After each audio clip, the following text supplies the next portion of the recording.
सभी को नमस्कार दोस्तों। आज के वीडियो में हम बात करेंगे असिस्टेंट प्रोफेसर की, जो उत्तर प्रदेश में वैकेंसी निकली है। यह विज्ञापन 51 है। इसमें इसके द्वारा जो विज्ञप्ति निकली है, सहायता प्राप्त अशासकीय महाविद्यालयों में सहायक प्राचार्य के चयन संबंधी आवश्यक निर्देश इसमें दिए गए हैं। तो सबसे पहले हम देखते हैं इसमें क्या क्या है।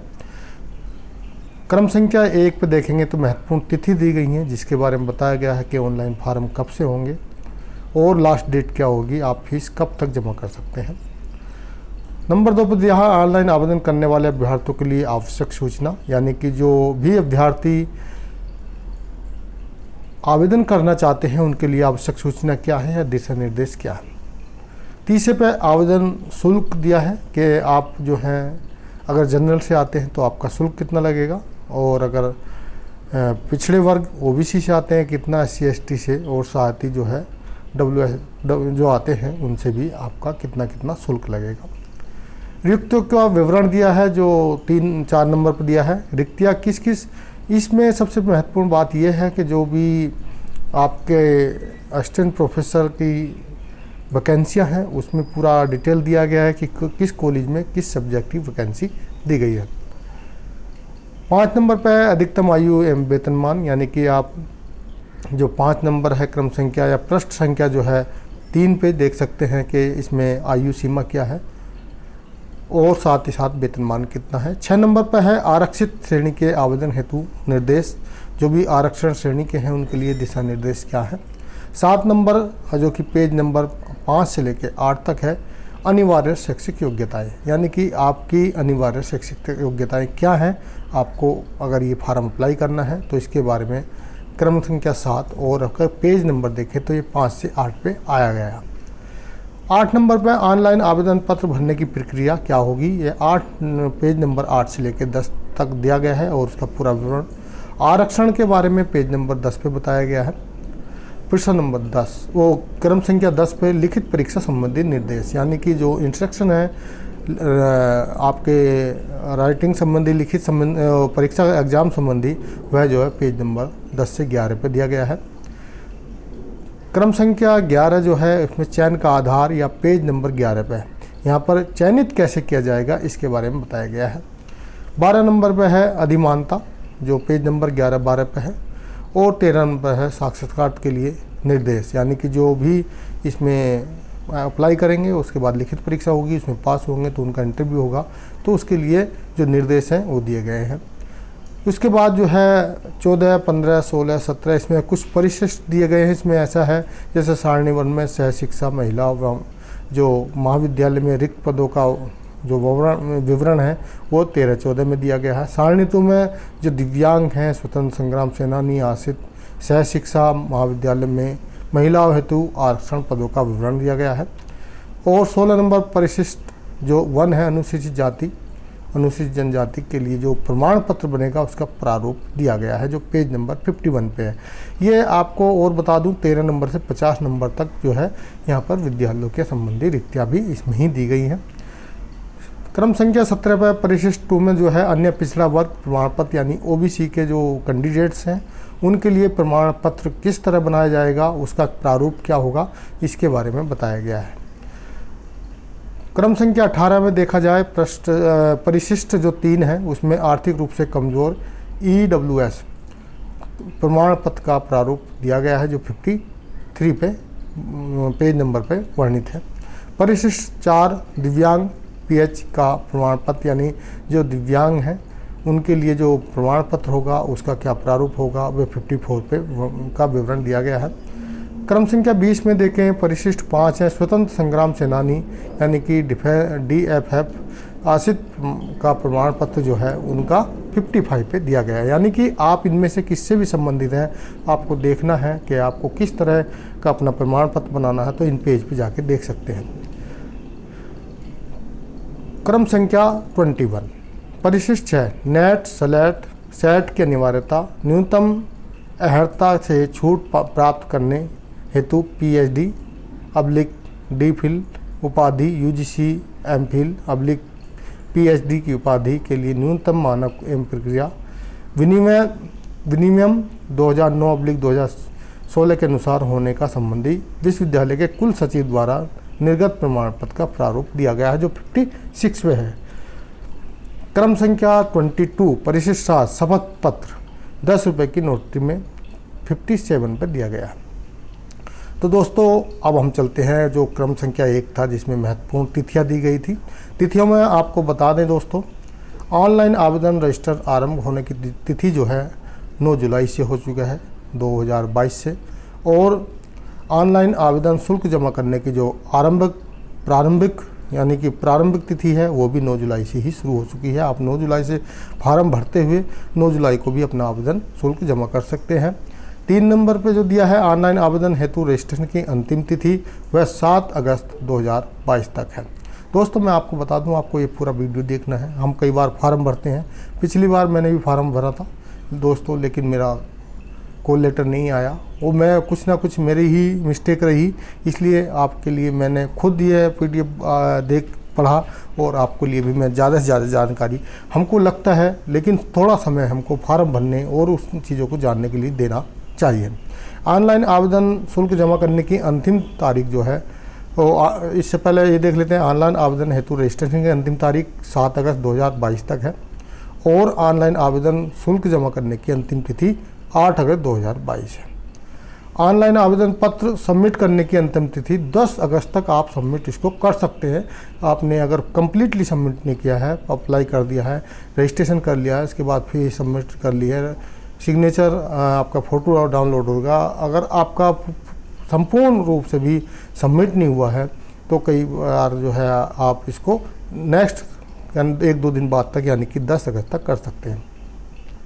अब दोस्तों इसको पूरा पढ़ेंगे तो इसमें मैं आपको बता दूं बहुत टाइम लग जाएगा। तो अब इसमें नंबर 1 पे चलते हैं। ऑनलाइन आवेदन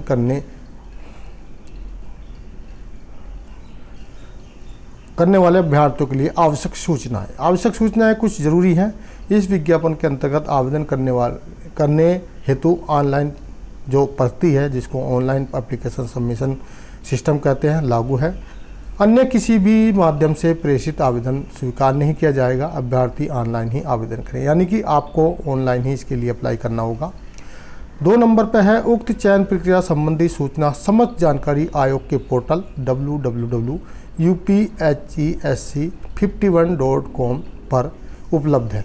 पोर्टल पर आयोग की वेबसाइट www.upHESC.org यानी ऑर्गेनाइजेशन पर दिए गए लिंक पर क्लिक करके ही पहुंचा जा सकता है। यानी कि आपको पहले वेबसाइट पर जाना होगा, उसके बाद आपको जो है ये ऊपर जो दिया है लिंक, उस पर जाना होगा। 3 नंबर पर दिया है, यानी कि 1.3 में ऑनलाइन आवेदन करने के संबंधी अभ्यर्थी की सूचित किया जाता है कि निम्नलिखित निर्देशों को भली भांति समझ लें और तदनुसार आवेदन करें। पहला वाला है, आयोग के उक्त पोर्टल पर प्रश्नागत विज्ञापन से संबंधित निम्न जानकारी उपलब्ध है, जिनका आवेदन से पूर्व सावधानीपूर्वक अध्ययन करना चाहिए। 1.4.1 में दिया गया सभी विषयों के पाठ्यक्रम, आपको सभी विषयों के पाठ्यक्रम। 2 में दिया है विषयवार रिक्तियाँ क्या है, जान लेनी चाहिए। 1.4.3 में ऑनलाइन आवेदन करने हेतु पूर्ण निर्देश को पढ़ लेना चाहिए। 1.4.4 में ऑनलाइन आवेदन करने हेतु सामान्य अनुदेशन के बारे में पढ़ लेना चाहिए। 1.4.5 में सभी यानी कि उपलब्ध सभी पदों के लिए न्यूनतम शैक्षिक अर्हता यानी योग्यता क्या है, ये भी आपको जानकारी लेनी चाहिए। अब 1.5 की बात करते हैं। ऑनलाइन आवेदन करते समय अभ्यर्थी यदि किसी भी प्रकार की कठिनाई का निवारण चाहता है तो किसी भी कार्य दिवस में आयोग के हेल्पलाइन नंबर दिया है 8851860635 पर संपर्क कर सकते हैं। एक बार आवेदन सबमिट करने के पश्चात में कोई संशोधन नहीं किया जा सकता, यानी कि आपने अगर एक बार आवेदन को सबमिट कर दिया है तो उसमें आप द्वारा करेक्शन नहीं कर सकते। इस चीज़ का ध्यान रखें।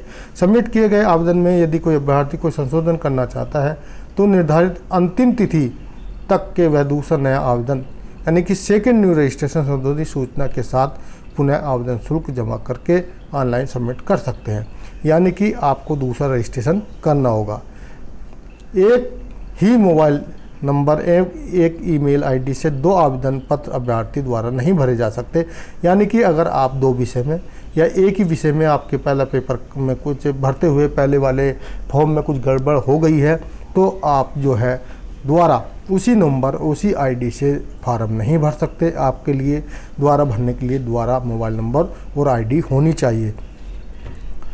पहले आवेदन में जमा किया गया शुल्क किसी भी दशा में वापस नहीं किया जाएगा और उसका समायोजन अन्य आवेदन में भी नहीं किया जाएगा। आपने एक बार आवेदन किया और आपने फीस जमा कर दी और आपका आवेदन बिल्कुल भी रिटर्न नहीं होगा। दोस्तों, आप कभी ये सोचें मेरा गलती हो गया, मैं दोबारा भर दूं या दोबारा दूसरे फार्म जो भर रहा हूँ उसमें उसको समायोजित किया जाएगा। नहीं, ऐसा नहीं होगा। इसमें बिल्कुल क्लियर किया है, यानी कि आपका पहला फार्म आपने सही से नहीं भरा, गलत हो गया, दोबारा आप सब दोबारा भर सकते हैं, लेकिन आपकी फ़ीस जो है वापसी नहीं की जाएगी। आपको दोबारा ही फीस जमा करनी होगी, वापस नहीं किया जाएगा। उसका समायोजन अन्य आवेदन में भी नहीं होगा। अभ्यर्थी द्वारा उक्त पदों के लिए एक से अधिक आवेदन सबमिट करने की दशा में अंतिम आवेदन ही स्वीकृत होगा, शेष सभी आवेदन निरस्त कर दिए जाएंगे। यानी कोई भी एक अभ्यर्थी जितनी बार आवेदन करता है और उसका जो अंतिम वाला आवेदन होगा तो वही स्वीकार होगा और उससे पहले स्वीकार नहीं होंगे। 1.7 में दिया, अभ्यर्थी द्वारा आवेदन में भी की गई घोषणाएं सत्य नहीं पाए जाने पर भी अभ्यर्थी को आयोग द्वारा प्रश्नागत परीक्षा तथा अन्य समस्त चयन परीक्षाओं में वंचित करने की कार्रवाई एवं साथ ही अन्य दंडात्मक कार्रवाई भी की जा सकती है। यानी कि आप जो अभ्यर्थी जो अपना घोषणा पत्र दे रहा है, डिक्लेरेशन दे रहे हैं, यदि उसमें कोई असत्यता पाई जाती है तो आपका आवेदन क्या है निरस्त किया जा सकता है, किया जाएगा और साथ ही आपको जो भी नियम के अनुसार दंड है वो दिया जा सकता है। 1.8 आवेदन पत्र में जन्मतिथि का उल्लेख न करना तथा 10 अगस्त 2022 को 62 वर्ष से अधिक आयु होने पर आवेदन सबमिट नहीं होगा।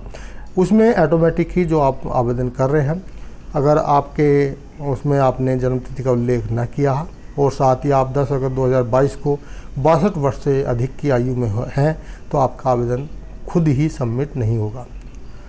अब चलते हैं 1.9 पर। निर्धारित साइज की फ़ोटो अपलोड न करने तथा निर्धारित स्थान पर स्पष्ट हस्ताक्षर न करना तथा घोषणा पत्र पर हस्ताक्षर न करने के अभ्यर्थी का आवेदन एवं अभ्यर्थी का निरस्त कर दिया जाएगा। इसमें बताया गया है दोस्तों, अगर आप जो उसमें फ़ोटो का साइज दिया गया है और हस्ताक्षर का जो भी साइज दिया गया है, अगर उतना और साथ ही घोषणा पत्र पे जो आपके साइन होने चाहिए अगर नहीं करते हैं तो आपका जो है क्या फार्म को सबमिट नहीं होगा और आपका निरस्त कर दिया जाएगा, यानी कि आपका कैंसिल कर दिया जाएगा। 1.10 में दिया गया, यानी कि 1.10 में आयोग अभ्यर्थियों को उनकी पात्रता के संबंध कोई परामर्श नहीं देता है। यानी कि आपकी कितनी पात्रता है ये इसमें आप बता दिया गया है, लेकिन आयोग इसकी कोई आपको परामर्श नहीं देगा। इसलिए उन्हें विज्ञापन का सावधानीपूर्वक अध्ययन करना चाहिए और वे तभी आवेदन करें जब संतुष्ट हो जाएं कि वे विज्ञापन की शर्तों को अनुरूप अहर्त हैं। यानी कि आप पूरी तरह से जो भी विज्ञापन है उसको पढ़ लें। अगर आपको लगता है कि आपकी योग्यता है तो तभी आप आवेदन करें। 1.11 में दिया गया है, 1.11 में आवेदन स्वीकार किए जाने की अंतिम तिथि एक का अभ्यर्थी को विहित अनिवार्य शैक्षिक अर्हता अवश्य धारण करनी चाहिए। यानी कि जो अंतिम तिथि है उस तक आपकी यह योग्यता होनी चाहिए, उसके बाद की मान्य नहीं होंगे। अतः अभ्यर्थी आवेदन करते समय यह भली बात सुनिश्चित कर ले कि जिस पद के लिए वे आवेदन कर रहे हैं उनके लिए विज्ञापन में दी गई अर्हता धारित करता है तथा सभी आवेदन करें। यानी कि आपकी एजुकेशन उसके लिए है या आपकी क्वालिफिकेशन है इतनी तभी करें। पद हेतु निर्धारित अनिवार्य शैक्षिक अर्हता से कम योग्यताधारी अभ्यर्थी यदि आवेदन करते हैं तो उनके लिए वे स्वयं जिम्मेदार होंगे। यानी कि आपकी अंतिम तारीख तक अगर आपकी क्या है योग्यता नहीं है तो अगर आप आवेदन करते हैं तो उसके लिए स्वयं जिम्मेदार हैं। 1.12 ऑनलाइन आवेदन सबमिट हो जाने के पश्चात आयोग कार्यालय में अभ्यर्थी की श्रेणी, उपश्रेणी, जन्मतिथि, जेंडर, लिंग आदि में परिवर्तन अनुमान्य नहीं है। यानी कि अगर आपने अपना फॉर्म सबमिट कर दिया है ना तो आप अपनी श्रेणी अभ्यर्थी अपनी श्रेणी बदल सकता है, ना उपश्रेणी बदल सकता है, ना जन्मतिथि, ना ही जेंडर। अतः रजिस्ट्रेशन करते समय आवेदन सबमिट करते समय सभी सूचनाएं सही भरें। गलत जेंडर लिंक भरने तथा गलत अथवा जेंडर लिंक के अनुरूप फ़ोटो जैसे चस्पा यानी चिपकाना न करने की दशा में आवेदन का अभ्यर्थी निरस्त माना जाएगा। यानी कि आप अगर भर रहे हैं मेल और फीमेल का फ़ोटो लगाते हैं या फीमेल भर रही हैं मेल का लग जाता, तो इस दिशा में भी आपका जो है फॉर्म यानी कि निरस्त माना जाएगा। अतः गलत जेंडर लिंक न भरें और न ही गलत फ़ोटो चिपकाएं। कई लोग बार होता है कि गलती से गलत फ़ोटो हो जाता है और गलत फ़ोटो कई बार लगा देते हैं दूसरों का, तो इसको भी आप ध्यान में रखें। ऑनलाइन प्रक्रिया में अभ्यर्थी द्वारा भरी गई सभी सूचनाएं अंतिम है, इसके आयोग द्वारा संशोधित किया जाना संभव नहीं है। और जो आपने ऑनलाइन फॉर्म भरते समय सूचनाएं भरी हैं, सबमिट कर दिया, तो वह अंतिम ही सूचना मानी जाएंगी और इसमें कोई भी चेंज नहीं किया जा सकता। 1.13 में दिया गया, नहीं 1.13 की बात करें, हाई स्कूल अथवा समकक्ष उत्तीर्ण परीक्षा के प्रमाण पत्र में अंकित जन्म तिथि ही मान्य होगी। यानी कि जो आपका हाई स्कूल 10th का जो सर्टिफिकेट है उसमें या उसके समकक्ष कोई भी सर्टिफिकेट है जो उसमें आपकी जन्म तिथि होगी वही आपकी मान्य होगी। जन्म तिथि हेतु उक्त प्रमाण पत्र में अतिरिक्त अन्य कोई भी का अभिलेख मान्य नहीं होगा। यानी उसके अलावा कोई भी दस्तावेज है आपके पास, चाहे आपका आधार कार्ड है, चाहे आपका पैन कार्ड है, उसकी जन्म तिथि मान्य नहीं होगी। 1.14 में अभ्यर्थी के अहत होने पर संबंध में आयोग का निर्णय अंतिम होगा। यानी कि कोई अगर ऐसी है कि जो है यह फार्म कहना मतलब निरस्त या निरस्त, इसके लिए निर्णय जो होगा अंतिम वह किसका होगा? आयोग का होगा। अब नंबर 2 पे चलते आवेदन शुल्क। उक्त पद के आवेदन हेतु श्रेणीवार जो निर्धारित आवेदन शुल्क है वह निम्न प्रकार है। सामान्य वर्ग जिसको जनरल वर्ग बोलते हैं 2000 रुपये है। आर्थिक रूप से कमज़ोर हुआ है EWS जिनको बोला जाता है उनके लिए भी 2000 रुपये है। अन्य पिछड़ा वर्ग 2000 रुपये है। अनुसूचित जाति SC के लिए 1000 रुपये। अनुसूचित जनजाति उनके लिए भी 1000 रुपये। आवेदन शुल्क के अतिरिक्त धनराशि, यानी कि जो आपका ये आवेदन है इसके लिए भी आपका कुछ धनराशि अलग से लगेगा। जैसे अगर आप डेबिट कार्ड या रुपए कैसे करते हैं तो जो रेट्स है एप्लीकेबल, इस पर कोई पैसा नहीं लगेगा, आपका नील है। डेबिट कार्ड अप टू कहना मतलब 2000 मास्टर अब्लिक वीज़ा कार्ड से करते हैं तो आपको 0.4% का इस पर रेट लगेगा, इंटरेस्ट लगेगा यानी कि एक्स्ट्रा लगेगा। और RS टोटल जो है 2000 तक 8 रुपये होगा। इसके बाद जो है आपका टोटल सर्विस चार्ज जो होगा 1000 पे 4 रुपये होगा, तो यानी कि एक्स्ट्रा इसमें 12 रुपये हो गया। अगर क्रेडिट कार्ड्स कोई भी क्रेडिट कार्ड्स है आपके पास, चाहे SBI का है किसी भी बैंक का है, उसमें आपका रेट तो जो एप्लीकेशन होगा वह 1% होगा। 1% का मतलब 20 रुपये बनेगा आपका, तो इसमें 20 रुपये होगा। और इसमें जो सर्विस चार्ज होगा 10 रुपये होगा, यानी कि 30 रुपये एक्स्ट्रा इसमें लगेगा। Internet banking SBI, HDFC, axis और ICI बैंक में जो है रेट्स जो एप्लीकेबल होगा वह 18 रुपये होगा और इसमें टोटल सर्विस चार्ज भी 18 रुपये होगा। इस प्रकार आपका एक्स्ट्रा जो है 2000 के ऊपर 18 रुपये इसमें लगेगा। Internet banking of other bank, आपकी जो इंटरनेट बैंकिंग होगी उधर उसमें जो है आपका 12 रुपये है, यानी कि जो एप्लीकेबल रेट्स है चार्ज है वो 12 रुपये है। टोटल सर्विस चार्ज भी इसमें 12 रुपये होगा, तो आपका total 12। Internet banking of same bank, अगर कोई ऐसी जो दूसरी बैंक है उनसे आपका 6 रुपये दिया गया है। UPI के द्वारा अगर आप चार्ज करते हैं तो आपका कोई भी पैसा इसमें नहीं लगेगा, यानी कि नील है। UPI में बैलेट पे देखा जाए तो दोस्तों सबसे ज़्यादा आपका चार्ज लगेगा, क्योंकि बैलेट अगर आपके पास बैलेट पड़ा है, यानी कि जैसे Paytm पे वैलेट्स है या कोई भी UPI में वैलेट्स है तो आप उससे पेमेंट करते हैं, या CSC वैलेट्स है तो उसमें 2% एक्स्ट्रा लगेगा, यानी 40 रुपये। और सर्विस चार्ज 20 रुपये, इसमें 60 रुपये एक्स्ट्रा लगेगा। NEFT और RTGS अगर देखें तो इसमें 15 रुपये चार्ज है और इसमें जो है 15 रुपये आपका सर्विस चार्ज लगेगा। चालान 20 रुपये का इसमें कटेगा। तो दोस्तों ये आपका अभी तक का हो गया, आपके लिए जो वैकेंसी निकली है असिस्टेंट प्रोफेसर की उसके लिए दिया गया था, यानी कि आपको कितना शुल्क लगेगा। अब उत्तर प्रदेश उच्च शिक्षा आयोग जो 18A न्याय मार्ग प्रयागराज में है उनके लिए नोट्स कुछ बताए हैं। अभ्यर्थी आवेदन शुल्क भुगतान मूर्ण के आधार पर दिए गए ऑनलाइन प्रक्रिया शुल्क को जोड़कर कुल जमा राशि आवेदन हेतु जमा करें। यानी कि जो आपका आवेदन शुल्क है और साथ में जितना भी चार्ज है उस पर आपको जमा होगा। निर्धारित शुल्क के अलावा कोई भी राशि मान्य नहीं होगी। आपका जितना शुल्क है और चार्ज है वो इसके इतने ही आपको जमा करना है, इसके अलावा कोई मान्य नहीं होगी। दूसरे पर दिया गया है अन्य राज्यों के आरक्षित वर्ग के अभ्यर्थी, यानी कि कोई भी रिजर्वेशन का है दूसरे राज्य से भर रहा है, चाहे वह पिछड़ा वर्ग हो, अनुसूचित जाति का हो, अनुसूचित जनजाति का हो, अनारक्षित वर्ग से संबंधी हो, तो उन्हें सभी को अनारक्षित वर्ग के लिए निर्धारित शुल्क का भुगतान करना अनिवार्य होगा। अन्यथा उनका अभ्यर्थियों के जो अभ्यर्थी हैं उनका जो आवेदन है वो स्वीकार नहीं किया जाएगा, जिसकी पूर्ण जिम्मेदारी वो जो है दूसरे स्टेट के जो अभ्यर्थी होंगी उनकी होगी। रिक्तियों का वितरण। विभिन्न महाविद्यालयों में विभिन्न विषयों में रिक्तियाँ जो है 917 पदों का श्रेणीवार विवरण जो है शिक्षा निर्देशक उच्च शिक्षा उत्तर प्रदेश प्रयागराज उपलब्ध कराई गई सूचना सारणी नंबर 1 पर विषयवार कुल रिक्तियों का विवरण, सारणी नंबर 2 पर विषयवार महाविद्यालय रिक्त पदों का विवरण उपलब्ध है। शिक्षा निर्देशालय उच्च शिक्षा उत्तर प्रदेश प्रयागराज उपलब्ध किए गए सहायक प्राचार्य के विषयवार महाविद्यालय 917 पदों के अधियाचन में क्षेत्रीय आरक्षण दिव्यांग हेतु 22 एवं स्वतंत्र संग्राम सेनानी के आरक्षण हेतु 5 एवं सह शिक्षा महाविद्यालय में महिलाओं हेतु आरक्षण 64% दर्शाए गए हैं। तो दोस्तों इसमें ज़्यादा पढ़ने की जरूरत नहीं है, इसमें मैं आपको 3.5 में ले चलता हूँ। रिक्तियों की संख्या घट बढ़ सकती है, यानी कि ऐसा नहीं है 917 ही असिस्टेंट प्रोफेसर की वैकेंसी हैं, इनको बढ़ाया जा सकता है। घटाने का तो दोस्तों बहुत ही कम चांस होते हैं, ज़्यादातर बढ़ाया।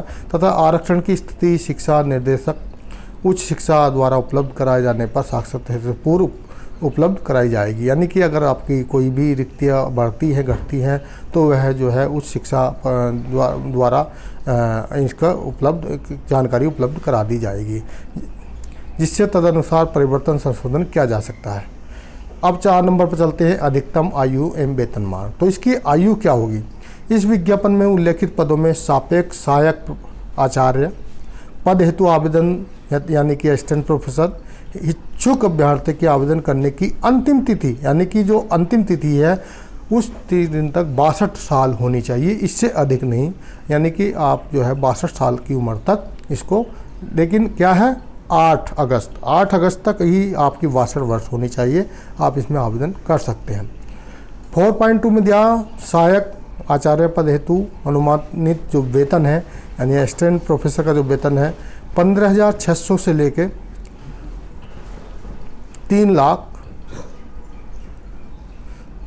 15,600 से नहीं, ये पहला वाला पुराना दिया गया है 15,600 से लेके 39,100 रुपये तक दिया गया है।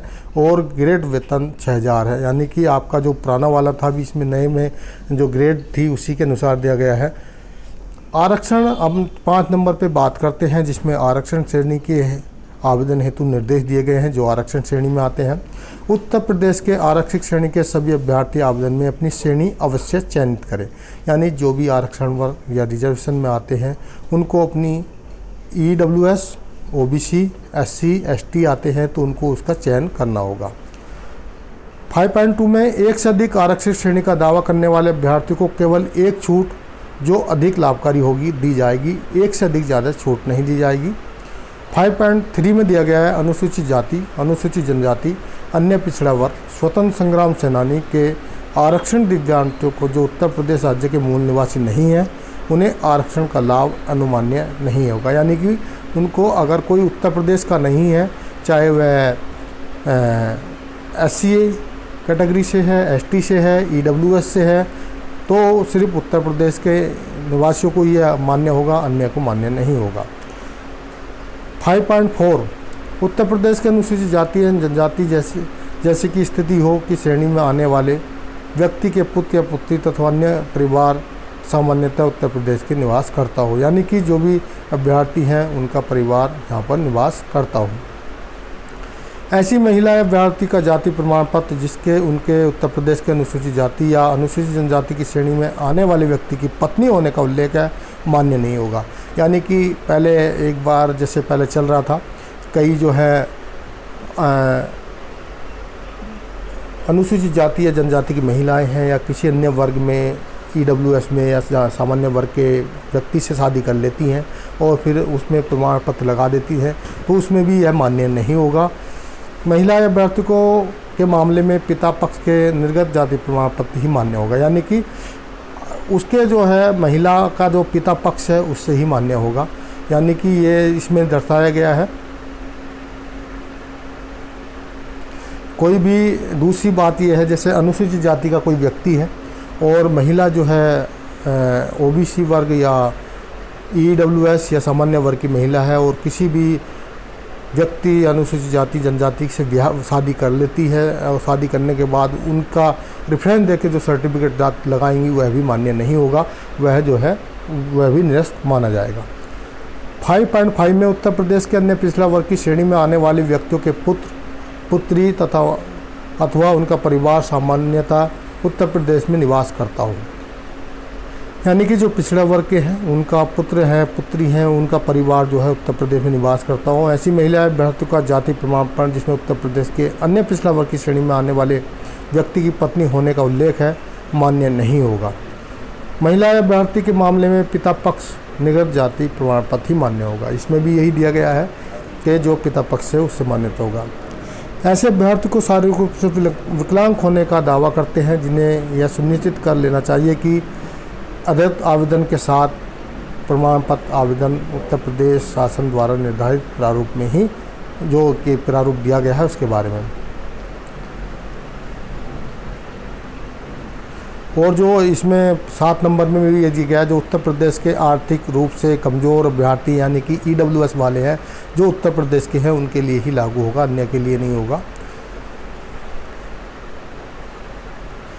और 5.8 में दिया गया जो अभ्यर्थी केंद्र राज्य सरकार की सेवा में सेवारत है, यानी कि कोई भी कर्मचारी किसी भी सेवा में या तो स्टेट गवर्नमेंट में या जो है तो आपको वहाँ से एक NOC लेनी होगी।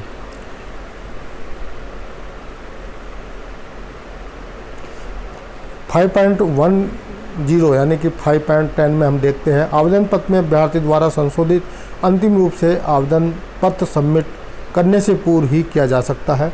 आवेदन पत्र एक बार सबमिट हो जाने के उपरांत किसी भी प्रकार का संशोधन आयोग द्वारा नहीं किया जाएगा, जिसकी संपूर्ण जिम्मेदारी स्वयं अभ्यर्थी की होगी। यानी कि आपको कुछ भी संशोधित करना है फार्म में तब तक आप कंप्लीटली लास्ट में सबमिट नहीं करते, तब तक कर सकते हैं। एक बार सबमिट होने के बाद दोबारा उसमें कोई भी संशोधन नहीं किया जा सकता। इस जो है सबसे बड़ा महत्वपूर्ण पॉइंट है।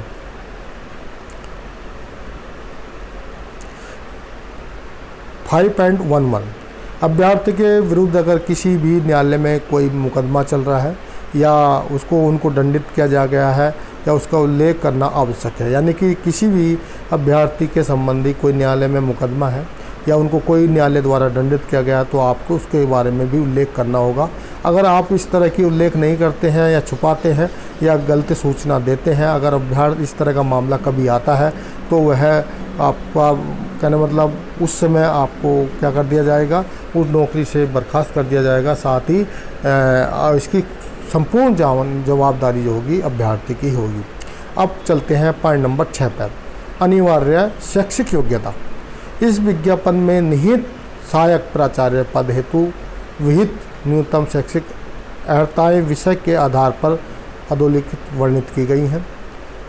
तो इसमें दोस्तों जैसे कि पहले में बताया गया है, for the discipline of art, commerce, humanity, education, law and social science, इनके बारे में language, library science, physics, education and journalist and mass communication.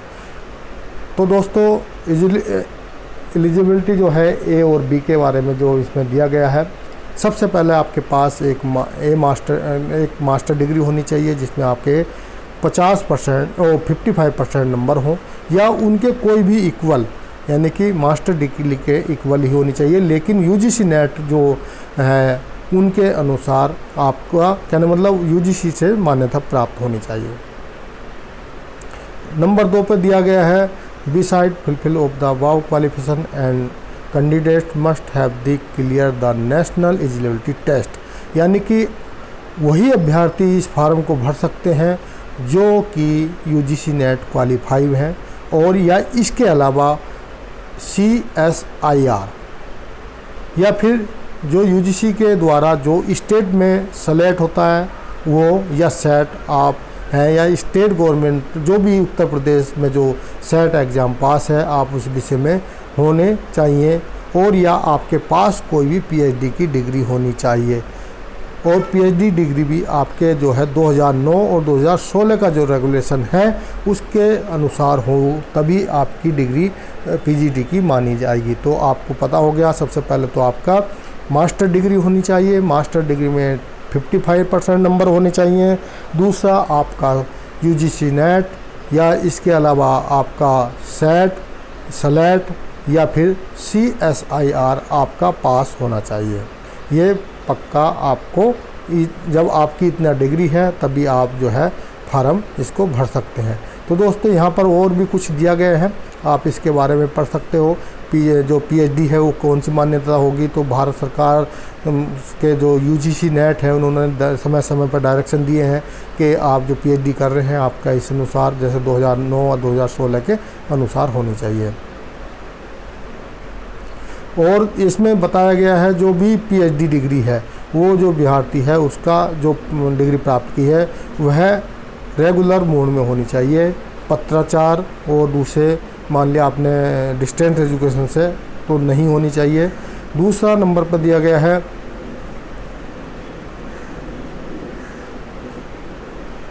जो आपकी एथिक्स लिखी गई है एटलीस्ट 2 आपकी होनी चाहिए, यानी कि जो आपने पीएचडी की हैं जो 2 एथिक्स आपकी पब्लिश होनी चाहिए।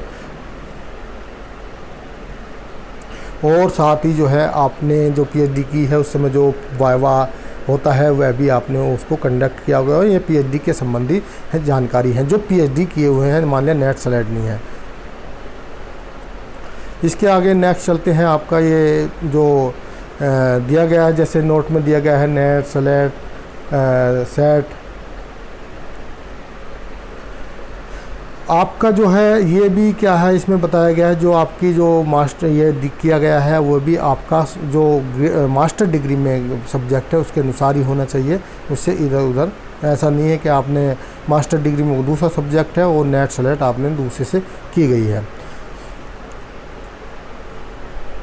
तो दोस्तों इसके बारे में मैं बता चुका हूँ आपको। जो एलिजिबिलिटी है जैसे ए और बी के बारे में, तो यहाँ पर भी वही चीज़ें दी गई हैं कि आपको जो मास्टर डिग्री में ये होना चाहिए, ये चीज़ें आपके पास हों और इतने नंबर हों आपके पास सेलेक्ट हो या वो हों। अब दोस्तों इसमें दूसरा चलते हैं, उत्तर प्रदेश के जो संबंधी सहायक प्राचार्य के जो विषयानुसार स्नातक उपाधि अनिवार्य है। तो जैसे हिंदी में है भाषा विज्ञान, उर्दू है, अंग्रेजी है, संस्कृत है, कला चित्र है, ड्राइंग है, संगीत गायक, संगीत सितार वादक, ये बहुत आप इनको देख सकते हैं जो आपका भी इसमें सब्जेक्ट है, जैसे सभी दिए गए हैं। शिक्षा शास्त्र है, समाज शास्त्र है, सैनिक विज्ञान है, गृह विज्ञान है। अब जो इसके अलावा जो है इसमें ये सभी कॉलेज के नाम दिए गए हैं, यहाँ पर जो कौन कौन से हैं, किस किस विषय, सभी विषय के बारे में बताया गया है। और इसमें मैं ज़्यादा बात नहीं करूँगा, वीडियो बहुत लंबा हो जाएगा। अब इसमें थोड़ा सा सबसे महत्वपूर्ण आ जाते हैं, आरक्षण के बारे में बात कर लेते हैं। अच्छा, इसमें भुगतान के बारे में दिया गया, तो भुगतान के बारे में ऑलरेडी मैं बता चुका हूँ आपको कैसे होगा। और अगर इसमें आपको साइज़ है, अगर फ़ोटो की साइज़ इत्यादि के बारे में भी सर्वप्रथम अभ्यर्थी को पोर्टल पर विज्ञापन के सापेक्ष रजिस्ट्रेशन करना होगा। तो इसमें देख लेते हैं रजिस्ट्रेशन में क्या गया है। रजिस्ट्रेशन करने हेतु सर्वप्रथम अभ्यर्थी को विषय का चयन करना होगा, यानी कि जो विषय आपका है उसके उपरांत मांगी गई सूचना, नाम, ईमेल, श्रेणी, मोबाइल नंबर पूरा उसको भरना होगा। उसके बाद आप जो भी मोबाइल नंबर देंगे उस पर एक OTP आएगा 4 अंकों का, और उस OTP को आपको सबमिट करना होगा। जैसे ही आप सबमिट होंगे तो वह वेरीफाई मान लिया जाएगा। जैसे ही वेरीफाई हो जाएगा तो आपको एक पासवर्ड, लॉगिन पासवर्ड बनाना होगा, जो आपको आगे भी काम होगा। और लॉगिन पासवर्ड बनाते समय कम से कम एक अक्षर आपको उसमें कैपिटल रखना होगा, एक स्मॉल रखना होगा, कोई भी एक स्पेशल कैरेक्टर उसमें होना चाहिए। एक नंबर होना आवश्यक है जिसकी संख्या कम से कम 6 हो सकती है और अधिकतम 30 हो सकती है। आपका लॉगिन संबंधी है। अभ्यर्थी रजिस्ट्रेशन करने के पश्चात होम पेज पर दाईं ओर सबसे ऊपर दिए गए बटन रजिस्ट्रेशन कैंडिडेट लॉगिन पर क्लिक करेगा। क्लिक करने के उपरांत अभ्यर्थी अपना पंजीकरण संख्या जो आपको मिला है और साथ ही जो पासवर्ड बनाया है वहाँ पर आपको अंकित करना होगा। आप उसके उपरांत अभ्यर्थी से पर्सनल डिटेल का पेज खुल के सामने आ जाएगा और संपूर्ण जानकारी अभ्यर्थी को वहाँ पर भरनी होगी और उसके बाद सेव एंड कंटिन्यू बटन पे आगे बढ़ना होगा। इसके बाद अगले स्तर पर जो अभ्यर्थी को पत्र व्यवहार के संबंधी जो आपका पत्र एड्रेस है उसमें आपका 2 होगा, एक आपका पत्र व्यवहार और दूसरा आपके कहने मतलब जो परमानेंट है। उसके बाद अभ्यर्थी को निम्न अभिलेख जेपीजी है या पीडीएफ फॉर्मेट में अपलोड करना होगा। अभ्यर्थी को 30 से 50 केबी के माध्यम में कोई भी एक फ़ोटो जो 30 केबी से यानी 50 केबी के बीच में आपको फ़ोटो डाउनलोड करनी होगी और हस्ताक्षर जो है 30 से 40 केबी के मध्य है। जन्म तिथि के प्रमाण पत्र जैसे हाई स्कूल है प्रमाण पत्र संबंधी भी आपको संबंधी विषय से जैसे स्नातक उपाधि की अंक तालिका, न्यूनतम अहता जैसे नेट स्लेट जेपा पीएचडी प्रमाण पत्र, आरक्षण श्रेणी के सत्यापन हेतु नवीनतम तिथि का बना हुआ जाति प्रमाण पत्र, ये आपको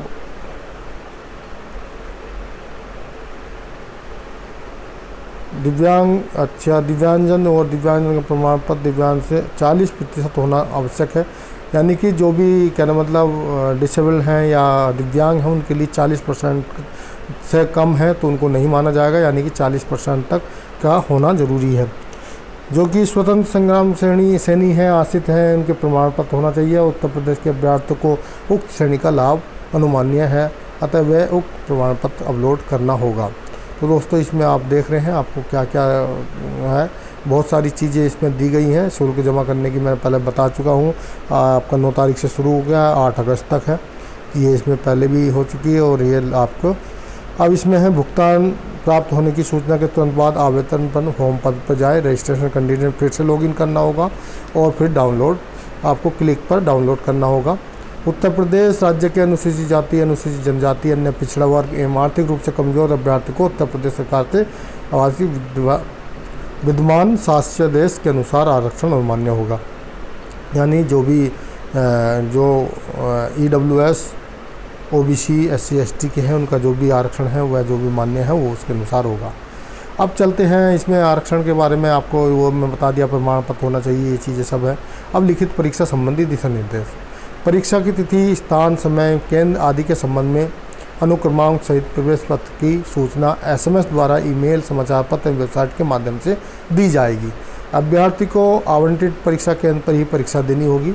परीक्षा केंद्र में किसी भी दशा में परिवर्तन अनुमान्य नहीं है, यानी कि परीक्षा केंद्र जो दे दिया जाएगा आपको एडमिट कार्ड पे आपको वहीं देनी होगी। आयोग अभ्यर्थी को उनके द्वारा दी गई सूचना के आधार पर लिखित परीक्षा में औपबंधिक प्रवेश देगा, किंतु बाद में किसी स्तर पर यह पाए जाने पर कि अभ्यर्थी ऐट नहीं है या योग्य नहीं है तो अथवा उसका आवेदन प्रारंभिक स्तर पर ही अस्वीकार कर दिया जाएगा या योग्य नहीं माना जाएगा। जो अभ्यर्थी कालांतर में ऐट नहीं पाए जाएंगे उनका अभ्यर्थन निरस्त कर दिया जाएगा और इस संबंध में आयोग का निर्णय अंतिम होगा। कदाचार अथवा परीक्षा भवन में नकल करना, अनुशासनहीनता करना, दुर्व्यवहार करना, अवांछनीय कार्रवाई करना, अभ्यर्थी का इसमें जो है आपका एप्लीकेशन या फॉर्म निरस्त कर दिया जाएगा। इन अनुदेशों की अवहेलना करने पर अभ्यर्थी को इस परीक्षा तो भविष्य में होने वाली परीक्षाओं से भी आपको प्रतिवारित कर दिया जाएगा। तो दोस्तों ये सब चीज़ें हैं। आपको अभ्यर्थी परीक्षा हॉल में बाल पेन इत्यादि ले जाना होगा। दृष्टि वालों पर ये उनके लिए है और इसमें ज़्यादा चयन का आधार अभी हम पढ़ लेते हैं एक बार, इसके अलावा बहुत लंबी वीडियो होने जा रही है। तो चयन का जो आधार होगा, चयन का आधार लिखित परीक्षा तथा साक्षात्कार। पहले तो जो लोग PG हैं जैसे फार्म भरेंगे, नेट है, सेट है, क्वालिफाई है, PhD है, सभी का जो क्या होगा फार्म अप्लाई हो जाएगा। उसके बाद लिखित परीक्षा होगी और लिखित परीक्षा तथा जो साक्षात्कार है इंटरव्यू है उसके आधार पर होगा। लिखित परीक्षा में उत्तीर्ण अभ्यर्थी को साक्षात्कार के लिए आमंत्रित किया जाएगा। लिखित परीक्षा हेतु एक वस्तुनिष्ठ प्रश्न पत्र सामान्य ज्ञान और संबंधित जो वैकल्पिक विषय है यानी कि जो आपका विषय होगा उसमें होगा। लिखित परीक्षा के लिए निर्धारित अंक 200, सामान्य ज्ञान से 60 और 140 यानी कि आपके विषय से 140 यानी कि 200 का होगा। और साथ ही जो है 30 अंक का आपका इंटरव्यू होगा, यानी कि 230 टोटल नंबर पे आपका जो है चयन होगा। इसमें दोस्तों सबसे बड़ी बात यह है, इसमें एकेडमिक स्कोर नहीं है और इसमें आप जितना मेहनत करेंगे, अगर आप नेट क्वालिफाई हैं और सेलेक्ट हैं, पीएचडी हैं, तो आपका परीक्षा के आधार पर ही होगा। प्रत्येक प्रश्न के 2 अंक होंगे, दोनों में से 200 + 30 यानी कि 230 अंकों के आधार पर ही आपकी योग्यता को चुना जाएगा, यानी कि आपको चुना जाएगा। प्रश्न पत्र की कोई भी ऋणात्मक मार्किंग नहीं होगी, यानी कि ये फ़ायदेमंद भी है और नुकसानदायक भी है, यानी कि इसमें कोई भी आपका नेगेटिव मार्क नहीं है, आप सभी क्वेश्चन अटेम्प्ट कर सकते हैं। प्रश्नगत प्रश्नों पर चयन हेतु लिखित परीक्षा का आयोजन प्रयागराज में किया जाएगा। आपको मैं बता दूं, जो भी परीक्षा होगी इसका सिर्फ प्रयागराज यानी कि इलाहाबाद में ही किया जाएगा और दूसरे किसी भी कहना मतलब स्टेट के उसमें नहीं किया जाएगा। आपको इलाहाबाद ही परीक्षा देने के लिए जाना होगा। नेक्स्ट है, प्रश्नगत पदों पर चयन हेतु लिखित परीक्षा साक्षात्कार के संबंधी सूचना SMS, ईमेल, समाचार पत्र, वेबसाइट के माध्यम से यथा समय सूचित किया जाएगा। सहायक आचार्य के चयन हेतु विषयवार पाठ्यक्रम पोर्टल पर उपलब्ध है, जिसे पाठ्यक्रम देखकर बटन क्लिक करके देखा या अपलोड किया जा सकता है।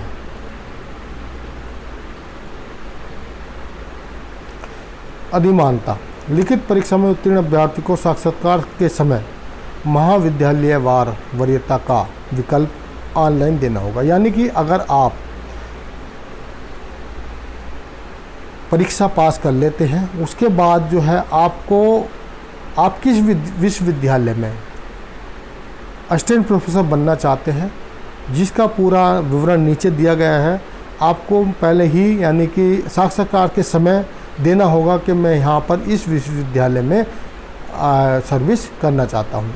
अभ्यर्थी द्वारा दिया गया अधिमानता क्रम उस पर बाध्यकारी होगा, यानी कि आपके क्रम पर मान लिया जो भी है उस पर लागू होगा। अभ्यर्थी विज्ञापित समस्त महाविद्यालयों को अधिमानता वरीयता क्रम में इंगित कर सकते हैं। अभ्यर्थी की स्थिति में निर्देशक उच्च शिक्षा एवं वाणिज्य महाविद्यालय ही उनके स्वीकार करना होगा।